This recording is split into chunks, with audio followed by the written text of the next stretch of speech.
it's probably the kind of least stuck to theme of any party, because if you remember from the invite, it was indeed the high points, the low points, and the ridiculous points. So I thought at least one of us, some of you probably will too, refer to that theme.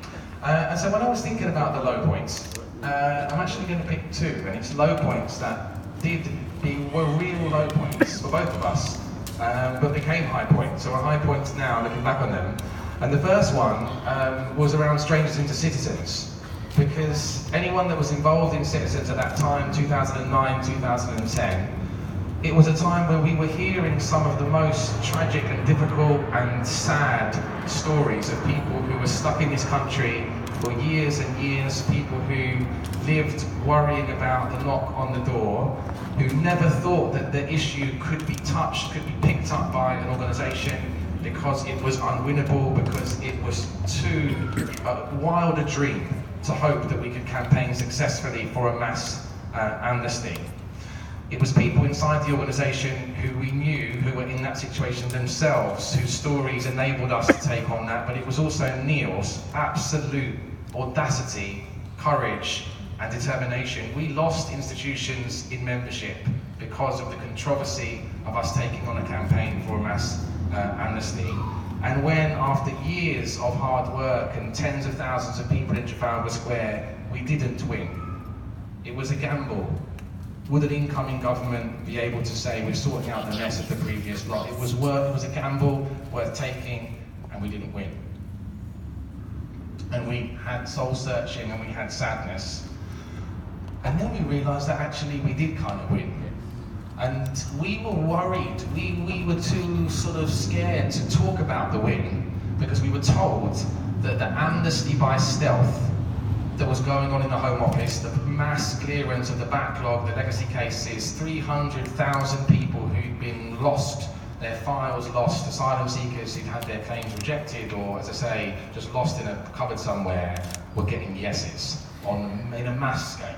Hundreds of thousands of families benefited, and undoubtedly it was the pressure of Strangers into Citizens, and the only publication to really go heavy on the fact this massive thing had happened, Amnesty by Health, was the Daily Mail headline. There are some people in the audience that benefited from that legacy. Michele with his glass raised up in the air. So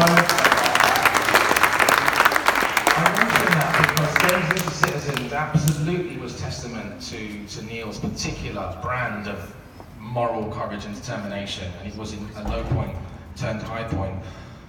A more recent low point turned high point was the national living wage, because we didn't know what to do. We were all in a spin when they announced the national living wage. We didn't know what had happened. It was confusion in the office. We got a call from George Osborne 10 minutes after they'd announced the national living wage. Oh, sorry, well, we would have called you before, but we really couldn't. Was this the end of the campaign? Would the living wage be no more? We were in close negotiations with Tesco. They cancelled the next meeting. And we thought, is this the greatest defeat? But of course that wasn't a defeat. And that's the biggest impact in social justice, economic terms we've had. 2 million people will benefit from the national living wage. It's not a real living wage. That's 700,000 care workers who've got 10% pay rises that they wouldn't have otherwise had. And that is, again, due to the moral courage and determination of Neil Jameson, your legacy, the biggest impact on low pay since 1997. Low points turned high points. High points themselves, too many have been said. I suppose one I'll just say is that a high point is that Neil will carry on. Carry on with sponsor refugees, carry on with engaging with Muslim community, and personally I'll carry on being a mentor and great friend and ally to me. So that's a high point. And of course a ridiculous point, because that was the third and final point. You may have just seen that the spirit of amateur dramatics lives on in the organisation, and as uncomfortable and slightly odd as that might have been for Neil watching his younger self live out those strange fantasies, that creative flair comes from none other than Neil Jameson himself. So the most ridiculous point that I think I'd mention here was the seasonal pageant with Tableau. the seasonal pageant with tableau. I'm not sure anyone really knows what that means. It was at Christmas time, seasonal, pageant, tableau. And I think Neil had been to the theatre one day and came in and said, what we really need to do is a seasonal pageant with tableau. So 250 people marched down the Cambridge Heath Road towards Hackney and were met by costumed leaders acting out different tableaus. And at the final minute of the planning, we thought, well, we probably should have some kind of political negotiation here at the end of this, given we're a social justice organisation. What campaigns have we got going? Who can we get to come? So the head of CSR at Tesco, where we were in close negotiations about the living wage, was invited. I've never seen someone look so confused. How is our negotiation about the affordability of the living wage got anything to do with this tableau?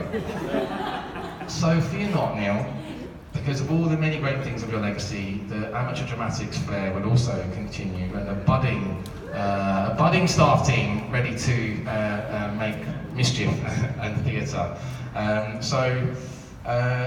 It's impossible to sum up the great contribution you've made to us all and to me, and it's why we're here, and I just look forward to working with you still. So ladies and gentlemen, Neil Jameson.